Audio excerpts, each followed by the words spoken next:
Haleluya, puji Tuhan, kita bertemu kembali di dalam kasih daripada Tuhan Yesus Kristus, dan kami senang sekali bisa hadir untuk berbagi lewat tayangan-tayangan yang kami hadirkan. Kami berharap kita bisa diberkati dengan apa yang kami bagikan, kami sharingkan, yaitu tayangan-tayangan kesaksian. Karena di dalam hidup ini kita yang paling utama adalah mengenal Tuhan yang benar, berjumpa dengan Tuhan yang benar, agar jangan sampai kita tersesat. Karena sayang sekali hidup ini singkat, tetapi kita tidak mengenal Tuhan yang benar, kita tidak berjumpa dengan Tuhan yang benar. Oleh sebab itu kami berdoa, biarlah apa yang kami bagikan ini bisa mencerahkan bagi sebagian orang, dan juga bagi yang sudah percaya Tuhan Yesus bisa dikuatkan. Oleh sebab itu pada malam hari ini kita akan dengarkan bagaimana sebuah kesaksian seorang yang tadinya imannya berbeda, di dalam iman yang bertentangan dengan orang yang percaya kepada Tuhan Yesus. Nah, bagaimana dia bisa mengenal Tuhan Yesus? Kita akan bincang-bincang dengan beliau, karena beliau dulu bukan saja hanya sebagai seorang yang beragama, tapi beliau juga adalah seorang yang aktif di dalam kepengurusan masjid, di mana beliau adalah orang yang melakukan kegiatan-kegiatan syariat di dalam masjid. Hidupnya kebanyakan di dalam masjid. Nah, bagaimana kisah yang luar biasa, kisah menarik daripada narasumber, sehingga beliau boleh percaya Tuhan Yesus. Kita bincang-bincang dengan beliau. Selamat malam Pak Sukaryo. Malam Pak. Ya, apa kabar Pak? Baik. Puji Tuhan. Ya, Pak Sukaryo ini mempunyai latar belakang yang unik, dan beliau meninggalkan imannya karena dalam perjalanan imannya beliau kepengen mengetahui banyak ya tentang apa yang dipelajari.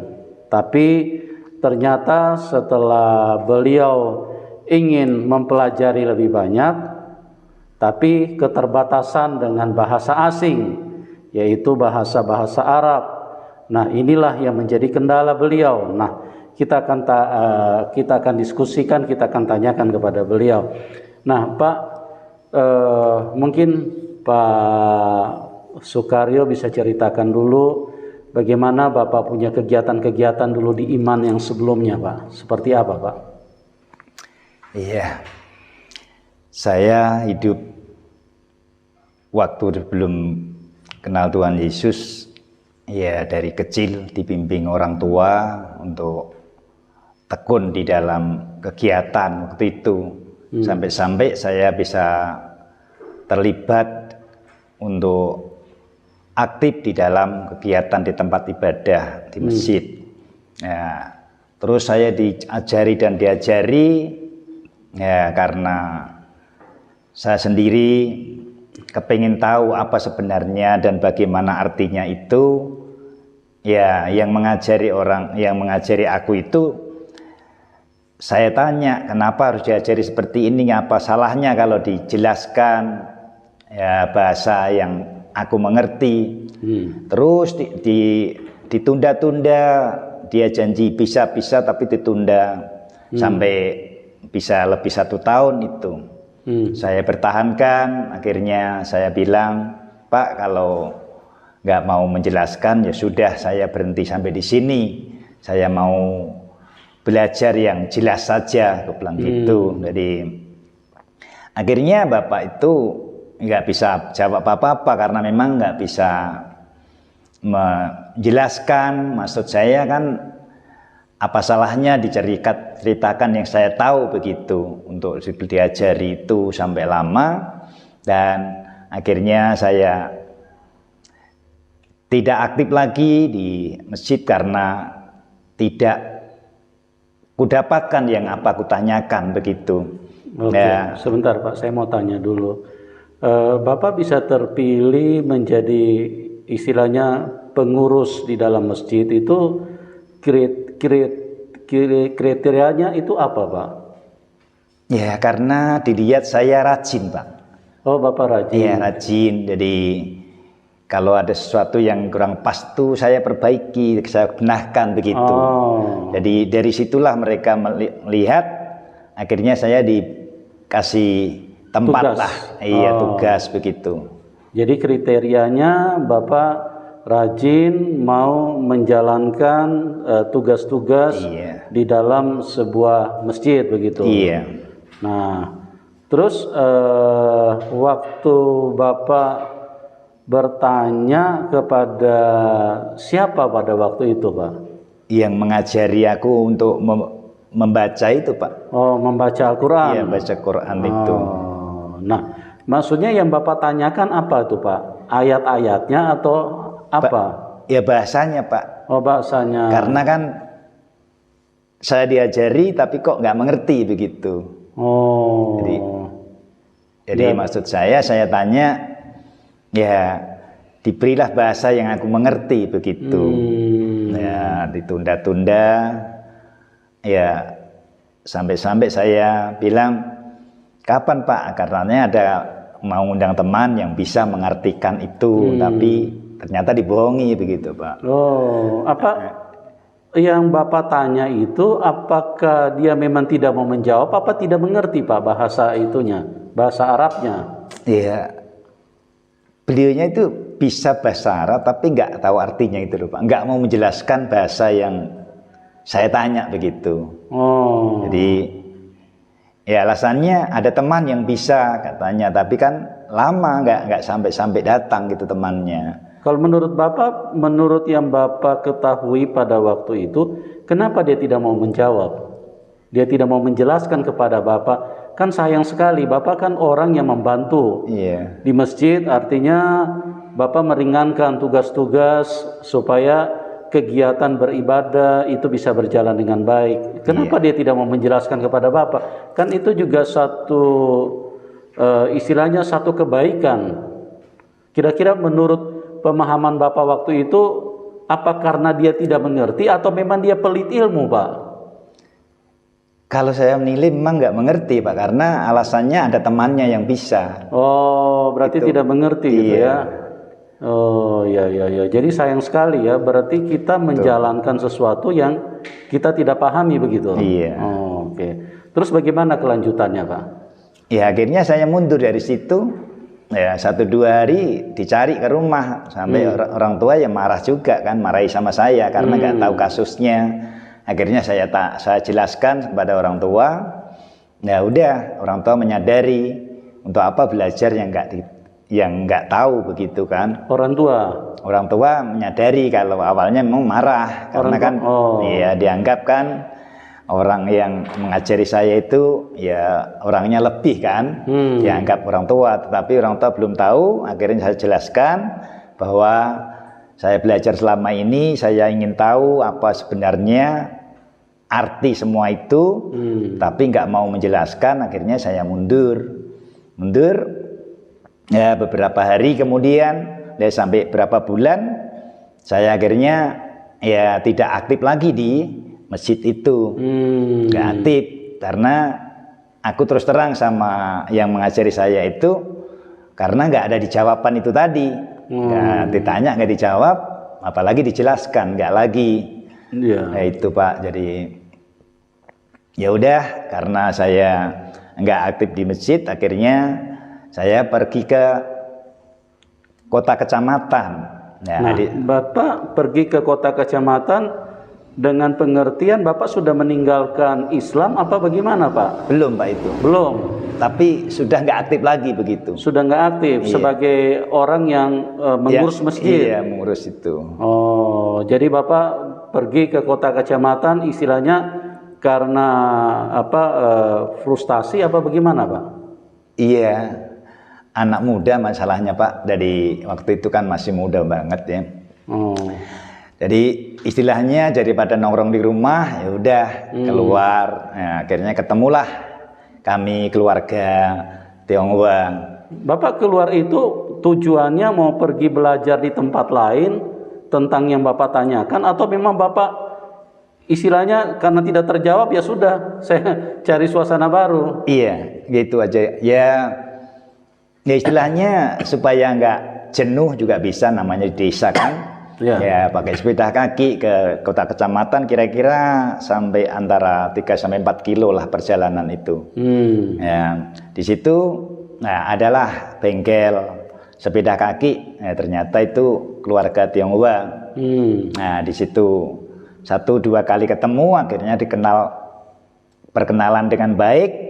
Saya dikenal, akhirnya diberi kesempatan saya bekerja di tempatnya untuk membantu begitu. Jadi karyawan. Dibuat jadi karyawannya.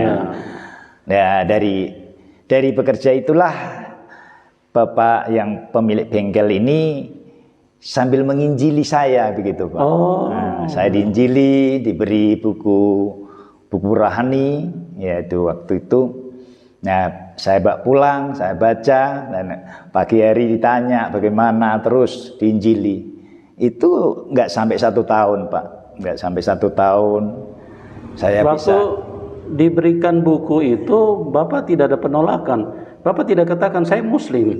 Enggak. Jadi ini baca, ya tak terima, tak bawa pulang memang. Jadi kenapa Bapak terima? Apa memang Bapak senang membaca, atau Bapak memang pengen menyelidiki hal-hal yang lebih luas begitu? Iya, awalnya saya senang baca aja, Pak. Awalnya senang baca.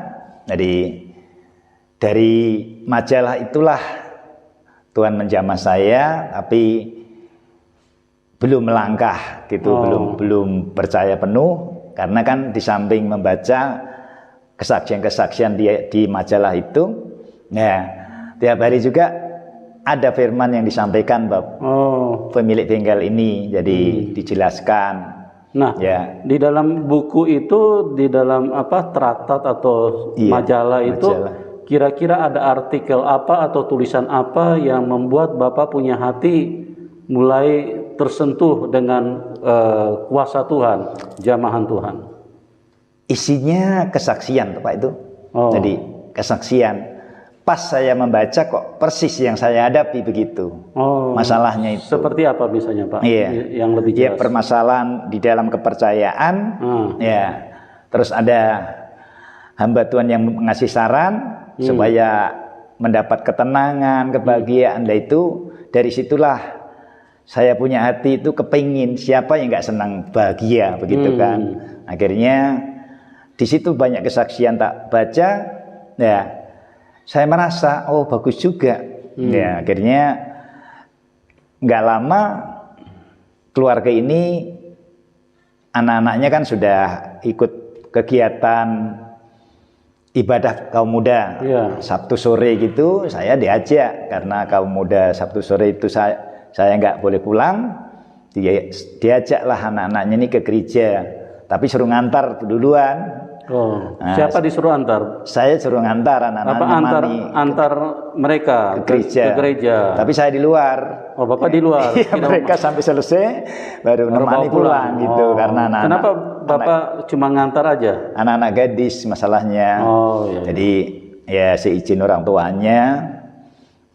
1-2 kali memang di luar gereja, tapi saya dengar puji-pujian dengar dari luar aja. Dengar dari luar nih ceritanya. Itu kan dari situlah semakin mantap, Pak, dari baca buku, dari penginjilan dari keluarga ini, ditambah lagi kegiatan di gereja. Sempat pujian, dengar lagu-lagu itu.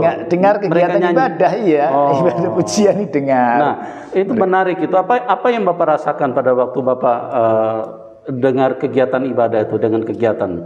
Dari apa yang situ Bapak rasakan? Saya menikmati, Pak, itu. Ya istilahnya hati nurani itu ditanya, kenapa kamu harus di luar, kok nggak menikmati di dalam begitu. Termasuk anak-anak juga, kalau manggil Le, ayo Le, masuk. Enggak, di sini dulu aja. Wajar lah, namanya baru-baru itu malu lah istilahnya kan, sungkan. Tetapi karena dorongan itulah hati saya itu nggak bisa menahan lagi karena sudah dengar pujian, dengar penginjilan dari keluarga ini.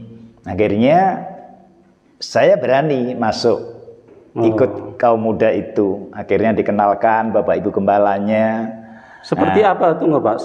Seperti apa yang Bapak rasakan? Kan Bapak lagi di luar pada waktu itu. Iya. Di luar gereja kan? Betul. Apa yang Bapak rasakan? Bapak bilang tadi ada dorongan. Seperti apa itu suasananya Pak? Di luar ini bukan hanya satu kali Pak. Bisa lebih dari 5 kali ada itu. Di kegiatan nunggu di luar ini. Nah, jadi ya saya menikmati juga puji-pujian yang mereka nyanyikan. Saya lihat sukacita begitu anak-anak sukacita banget. Jadi apa Bapak rasakan juga di dalam hati ada sukacita? Iya, ada kerinduan memang gitu Pak. Jadi saya rindu. Kenapa kok aku harus melihat, nggak menikmati begitu? Gitu jadi ya? Pertanyaan. Jadi dari situ saya bisa masuk gereja, ketemu Bapak gembalanya, diajak ibadah umum belum berani karena cukup ikut kegiatan kaum muda beberapa kali. Ya udah malam minggu itu saya gunakan waktu itu untuk kegiatan kaum muda. Hari minggunya belum berani. Ya wajar lah namanya baru-baru. Tapi dengan berjalannya waktu akhirnya yaitu tadi, kenapa kok harus sebagian menikmati sukacita, udah menikmati kebahagiaan, ketenangan, menikmati. Nah, sudah saya akhirnya masuk ibadah minggu karena udah dikenal dengan Bapak Ibu Gembala, sudah dipersilahkan, banyak juga dikasih saran, dikasih penjelasan bahwa hidup ini nggak lama, kenapa nggak harus cari jalan yang benar begitu. Jadi sesudah saya masuk gereja, untuk berjalannya waktu saya juga udah semakin aktif memang. Aktif. Akhirnya Bapak Gembala itu memberi kesempatan juga saya diberi ya istilahnya pelayanan begitu. Udah berjalan berapa tahun ya, kira-kira 2 tahun kemudian saya dibaptis karena dilihat saya udah bisa melakukan apa yang ditugaskan begitu. Ya, jadi tahan dulu Pak sebentar Pak. Teman-teman, kita di dalam beriman itu adalah urusan yang sangat penting. Itu urusan kekekalan. Sebab itu pastikan bahwa engkau tidak salah beriman. Di dalam hidup ini kalau Anda hanya menjalankan imanmu tapi Anda tidak paham, itu sayang sekali. Jadi pastikan bahwa engkau mengerti. Karena kalau engkau tidak mengerti, maka ada kemungkinan engkau akan tersesat. Karena apa? Karena engkau tidak paham. Anda menjalankan sesuatu tapi Anda tidak paham artinya. Anda tidak paham tujuannya apa. Yang kita lakukan ini manfaatnya apa. Nah, Bapak ini mengalami sesuatu yang saya kira adalah sangat bermanfaat bagi banyak orang agar kita bisa melakukan sesuatu untuk iman kita. Ini urusan ke Tuhan, urusan kekekalan. Nah, Bapak ini mengalami sehingga dia membagikan kepada kita agar kita di dalam hidup ini bijaksana. Carilah yang Anda pahami, carilah yang Anda mengerti. Karena sayang sekali kalau kita hanya mempercayai apa kata orang, cuma disuruh tapi kita tidak mengerti. Oke Pak, terus saya mau tanya Pak, Bapak berarti setelah 2 tahun Bapak secara resmi menerima baptisan, artinya Bapak mau mengikut Tuhan Yesus. Iya. Nah, bagaimana kondisi Bapak? Kan orang tua tahu Bapak kan masih Islam, masih di agama yang sebelumnya. Nah, setelah mereka tahu, bagaimana reaksi mereka? Gini Pak, karena saya sejak ikut kegiatan gereja, hidup saya semakin berubah begitu Pak, dengan nggak seperti yang dulu. Dengan pengertian bagaimana tuh berubahnya seperti apa? Apakah bajunya jadi lain? Apakah sifatnya yang jadi lain, Pak? Iya, penampilannya juga berubah. Oh, Sikap juga berubah, sehingga orang tua menilai Pak. Selama saya ke gereja, saya nggak melawan dengan orang tua. oh. Ya, Sebelumnya suka melawan. suka melawan. Oh.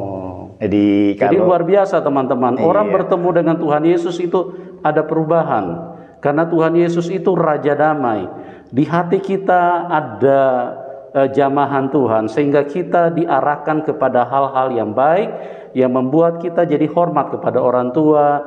Jadi Bapak ini, Bapak Sukaryo mulai terjadi perubahan di dalam hidupnya. Dan orang tuanya menyaksikan itu. Nah, bagaimana Pak kelanjutannya? Bapak dilihat apa saja yang berubah? Iya Pak, sesudah saya dibaptis, dikasihlah nama Thomas oleh Bapak Gembala. Nah, nggak lama kemudian ibu saya ikut Pak. Ibu saya ikut karena melihat sikap saya ya baik, ramah, pokoknya saya buat orang tua itu benar-benar melihat sikap Tuhan Yesus dalam kehidupan saya. Jadi ibu saya ikut ke gereja itu pakai kerudung Pak. Pakai kerudung, tak bonceng sepeda sampai gereja, buka kerudungnya. Pulang pakai kerudung lagi, itu berjalan sampai bisa setengah tahun ibu saya begitu. Karena ibu saya juga aktif Pak dulu. Aktif di masjid Iya, juga? aktif, jadi sama. Jadi akhirnya ibu itu benar-benar dia tergerak mau ikut kamu Naim. Luar Ayo. biasa. Jadi satu keluarga murtad nih ceritanya. Belum, hanya belum. ibu. Oh, baru ibu. Iya. Terus bagaimana Pak? Karena waktu saya bertobat itu Bapak sudah dipanggil Tuhan gitu Pak. Jadi akhirnya ibu saya ikut Tuhan juga sampai dipanggil Tuhan pun masih Ikut Tuhan. Iya, ikut Tuhan masih. Sudah ikut rutin. percaya Tuhan Yesus. Percaya Tuhan Yesus. Ya memang saya punya saudara ada 3 Pak. Kami 4 bersaudara. Saya paling kecil Pak. Jadi anak ragil. Jadi ya saudara-saudara tua sampai hari ini dalam pergumulan Pak. Dari belum kenal Tuhan, belum terima Tuhan. Iya. Jadi itu pergumulan saya sampai hari ini. Tapi yang jelas Tuhan itu mengasihi saya. Kalau enggak dikasih Tuhan Yesus, entah jadi apa kehidupan saya. Yang pasti enggak seperti hari ini, begitu.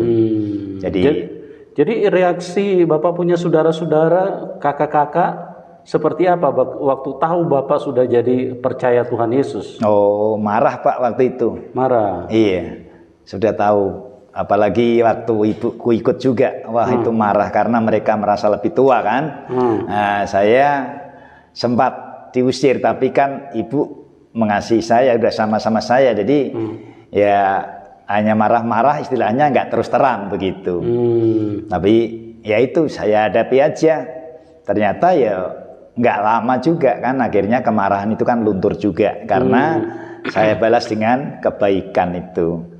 Jadi saya bersyukur banget karena ibu saya percaya Tuhan Yesus sampai akhir hayatnya, sampai dipanggil pulang, ya percaya Tuhan Yesus. Jadi anak-anaknya menyaksikan. Saya punya abang 1, kakak perempuan 2. Ya sampai hari ini mereka masih hidup, tetapi belum mau percaya Tuhan.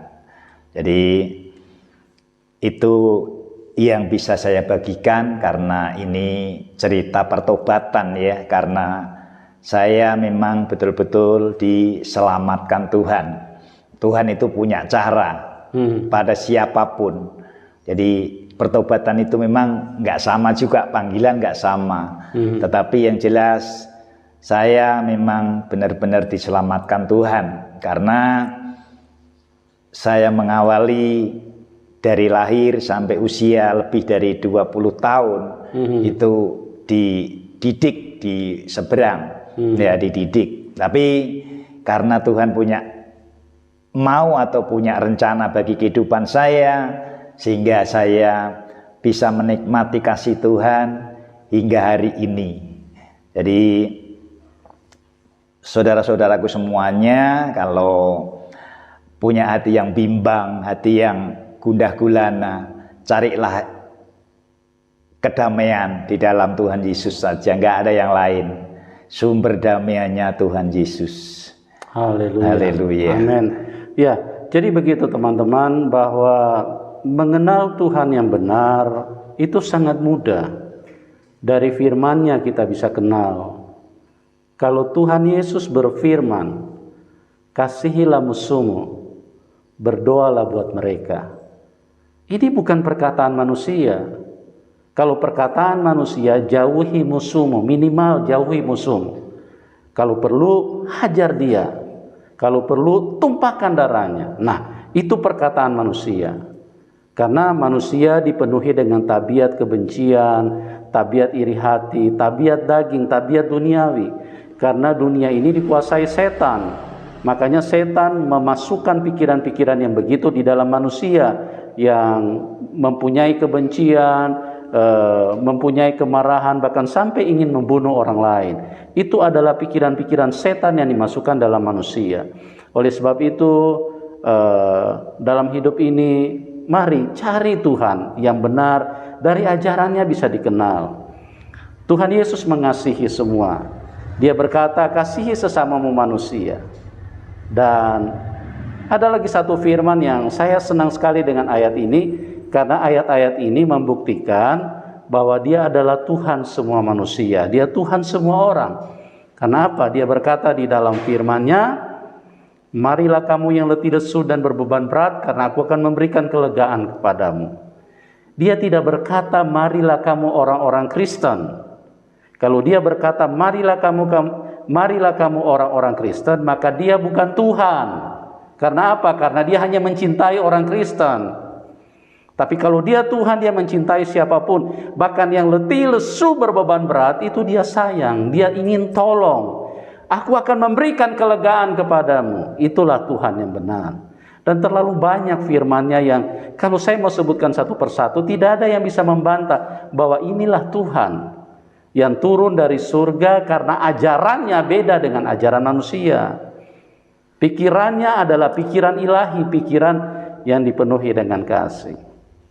Ya, Pak Thomas, Bapak setelah percaya Tuhan Yesus, setelah dibaptis dikasih nama Thomas. Oke. Nah, saya panggil Pak Thomas saja ya, biar saya lebih hafal ya. Pak Thomas, di dalam perjalanan Bapak mengikut Tuhan, pastikan banyak tanda-tanda, banyak mujizat-mujizat yang dialami. Yang menguatkan Bapak, sehingga Bapak punya iman tidak goyah. Ya kan? Pasti tidak sedikit mujizat yang dialami. Nah, Bapak bisa ceritakan sama teman-teman, 1-2 saja Pak, nggak usah terlalu banyak, supaya bisa menguatkan teman-teman yang menyaksikan acara ini. Mujizat apa yang Bapak alami setelah Bapak percaya Tuhan Yesus? Iya, kalau mujizat memang banyak, karena namanya manusia itu mudah marah. Ya, karena Tuhan Yesus mengasihi saya, sehingga saya bisa merubah kemarahan itu menjadi ramah. Itu terbukti. Jadi oleh sebab itu, saya bisa membawa orang tua saya itu karena orang tua melihat sikap saya. Sikap yang aku buat karena selalu berbuat baik dengan orang tua. Ya, kalau masalah demi masalah sama teman-teman, karena sebelum aku kenal Tuhan Yesus, banyak teman-teman, banyak kelompok-kelompok yang tidak baik. Sesudah aku kenal Tuhan Yesus, mereka ya banyak ejekan. Ya pasti itu diejek, karena sebelum kenal Tuhan Yesus saya perokok, pejudi, peminum, itu pasti. Itu memang. Tetapi dari kasih Tuhan itulah saya pribadi bisa keluar dari grup mereka, tetapi aku tetap mengasihi mereka. Jadi kalau ketemu mereka baik, karena tahu saya diapa-apakan pun, dijelek-jelekin pun saya nggak membalas. Karena biarpun mereka itu lebih tua dari saya, jadi kemarahannya itu lewat, tetapi saya bisa mengasihi mereka. Itu kasih Tuhan yang nyata dalam kehidupan saya. Jadi sampai saya bisa dididik, digembleng di dalam Bapak Gembala itu, akhirnya saya diberi kesempatan untuk belajar, dikirim ke sekolah Alkitab itu tahun 93. Jadi karena Bapak Gembala mengerti saya mampu untuk melakukan kegiatan pelayanan, akhirnya diberi kesempatan. Dikirim ke Salatiga untuk sekolah Alkitab, Pak. Gitu. Ya. Dalam menghadapi situasi-situasi kan banyak orang yang tidak suka dengan iman Bapak yang baru, kan percaya Tuhan Yesus. Dalam tantangan-tantangan seperti itu pernah nggak Bapak sampai dianiaya atau mengalami hal-hal yang membuat Bapak menderita? Oh enggak, Pak, enggak sampai separah itu memang. Iya. Ya cukup digembleng, saya bisa merubah sikap ini aja. Kalau enggak Tuhan enggak bakalan mampu, Pak. Karena memang sudah istilahnya di kubangan yang parah waktu itu. Iya. Karena tabiat tadi, sifat-sifat Bapak tadi ya. Iya. Dan setelah Tuhan Yesus hadir di dalam hidup Bapak, Bapak menjadi orang yang berubah. Iya, Pak. Ya, itulah teman-teman perjalanan kisah daripada perjalanan iman dari Bapak Sukaryo, atau yang sekarang dikenal dengan Bapak Thomas, karena setelah dibaptis dia diberi nama Thomas, dan beliau hidupnya berubah karena dia mempunyai iman yang jelas. Dia mengerti apa yang dia baca, apa yang dia jalani, dia pahami. Kalau seandainya dia tidak pahami, tulisannya bahasa asing, itu akan membuat kesulitan bagi dia. Dan itu sudah terbukti. Dan dia bertanya juga kepada orang yang mendidik, yang mengajar, tapi mereka juga tidak bisa memberikan penjelasan. Oleh sebab itu saya mengajak, saya mengasihi Anda semua, marilah kita mencari sesuatu yang kita pahami, yang kita mengerti. Jangan kita cuma ikut-ikutan, karena bahaya sekali. Kalau orang lagi menuju ke arah yang salah, maka kita akan ikut ke situ. Tapi kalau kita paham, kita mengerti, kita tidak akan ikut-ikutan. Kita menjalankan atas kesadaran, atas pengertian kita, karena kita tahu betul dengan siapa kita percaya, dengan siapa kita meyakini.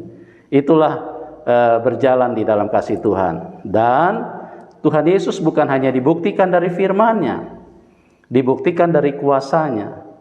Dibilang dia maha kuasa, ya itu harus dialami oleh manusia. Karena kalau tidak dialami, kita berarti ngomong kosong. Kita membaca firman-Nya itu omong kosong kalau kita tidak mengalami kuasanya. Kita mengatakan Tuhan maha kuasa, ya harus dialami dong. Bapak Sukaryo mengalami. Sifatnya dulu pemarah, emosional, dan lain-lain. Kelakuannya seperti yang sudah disebutkan tadi, berubah total karena berjumpa dengan Tuhan, mengalami kuasa Tuhan. Itulah Tuhan Yesus, Tuhan yang baik, yang mengasihi semua. Terlalu banyak kalau mau dibuktikan. Anda mau bicara apa saja saya bisa buktikan bahwa tidak ada Tuhan kecuali Tuhan Yesus Kristus. Hanya Dia satu-satunya. Oke, Pak Thomas, terima kasih atas kesaksiannya yang luar biasa. Terima kasih. Yang bisa memberkati kami semua dan teman-teman yang ada di dalam link ini. Haleluya. Dan doa kami buat Bapak supaya tetap setia sampai akhir. Menyala-menyala di dalam pelayanan, di dalam mengasihi Tuhan, memberitakan Injil supaya orang lain pun bisa diselamatkan.